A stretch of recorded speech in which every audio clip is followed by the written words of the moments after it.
Баршаңызға сәлем достар. Бүгін сіздермен өте дәмді, тойымды, ерекше салат дайындайтын боламыз. Бұл салаттың құрамы өте қарапайым, 4 ағзаттан тұрады. Міндетті түрде жасап көріңіздер. Менің қазақша контентті арнамның дамуына үлес қосып, менің видеоларыма лайк басып, арнама тіркелуді ұмытпаңыздар. Ең алдымен ыдысымызға су құйып, тауықтың төс етін пісіріп аламыз.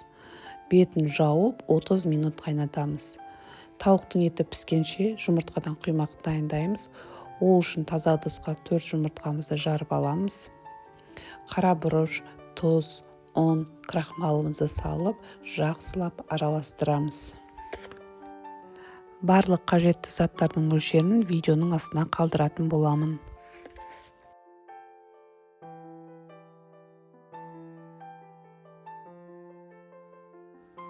Пешімізді қосып, табамызды қыздырып, табамызды майлап аламыз. Жұмыртқаны екі жағынан құймақ сияқты қылып, қуырып аламыз.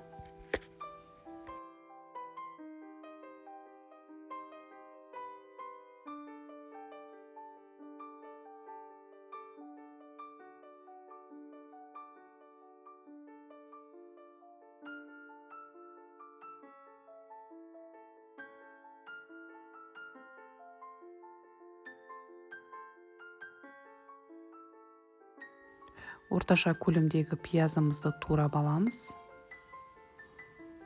Одан кейін пиязымызды қуырамыз. Табамызға майымызды көп құймаймыз. Пиязымызды алтын түстес болғанша қуырып аламыз.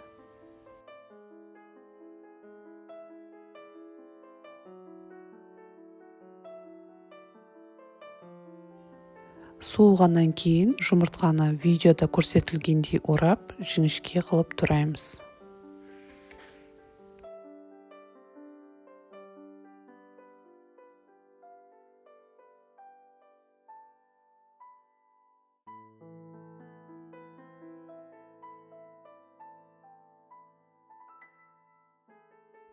Енді қиярды тураймыз. Алдымен домалақ бөліктерге бөліп, кейін ұзын жіңішке қылып тураймыз.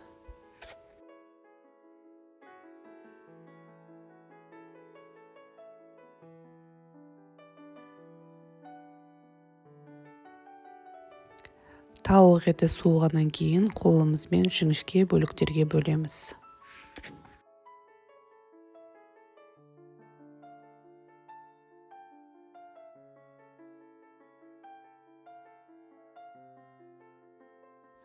Барлығын турап дайындап алдық. Енді тауық етінің үстіне қияр, қуырылған пиязымызды, жұмыртқамызды қосып, 3-4 ас қасық майонезімізді салып, жақсылап араластырамыз.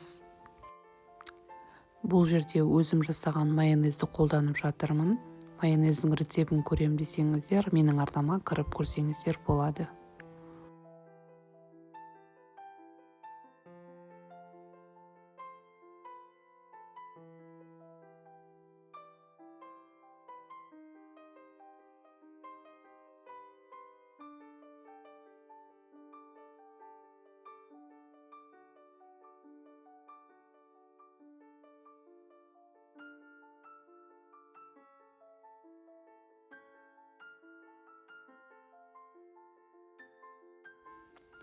Осымен салатымыз дайын. Салатымыз өте нәзік, жеңіл және тойымды салат.